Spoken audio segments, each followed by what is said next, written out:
Mapagpalang araw mga kataba. Gagawa tayo ng ating simpleng salad. Ayan, niready ko na yung ating mga ingredients, nakahilera na rin.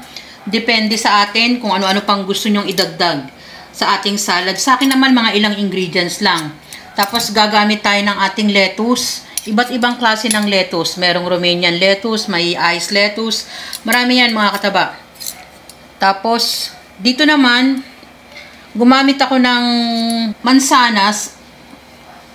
Ni-squeeze ko ng konting lemon para hindi mangitim agad. Medyo nagbabago na nga yung kulay. Tapos, isang maliit na pipino, cheese. Dagdagan nyo na lang kung gusto nyo pang dagdagan ng cheese.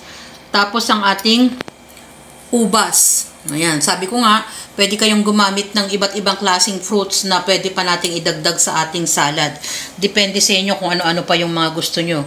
Tapos dito naman, yung pang dressing natin, ikakalat lang natin mayonnaise at nag-squeeze din ako ng konting lemon. Naglagay ako ng konting dried parsley. Kung walang dried parsley, okay lang din. Ayan. Haluin natin. Pwede kayo maglagay ng mga gusto nyong i-dressing tulad ng mustard, yung mga ganon.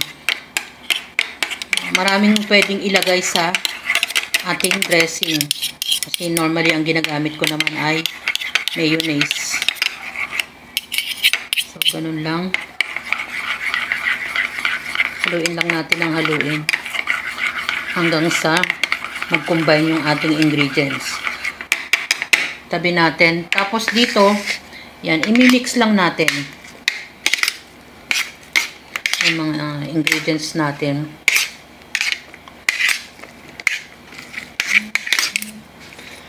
Yan.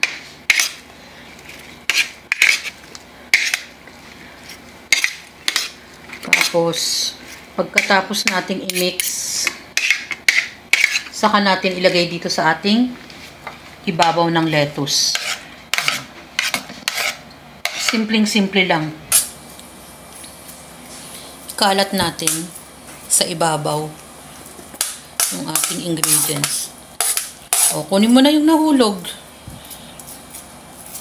O, nahiya pa siya. Uy, meron pang isa. Hindi ko napansin yung isang malaking mansanas. Tabi natin yun. At mamaya yan, kakainin ng anak ko yan. Walang problema dyan dahil malinis naman yung ating mesa. Tapos, saka natin ilagay itong ating pang-ibabaw. Ganyan lang mga kataba. Ganun lang kasi. Hindi ko yan hahaluin. Kasi ipang-iibabaw ko lang yan.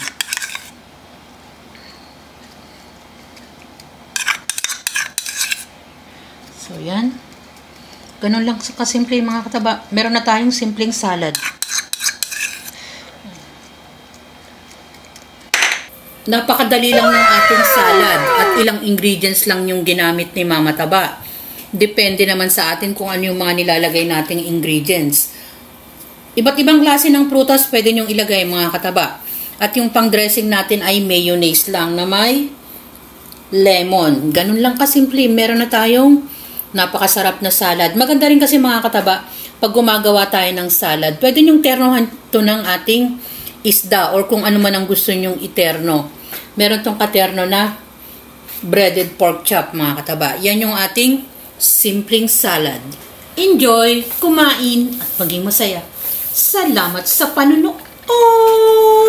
At bye!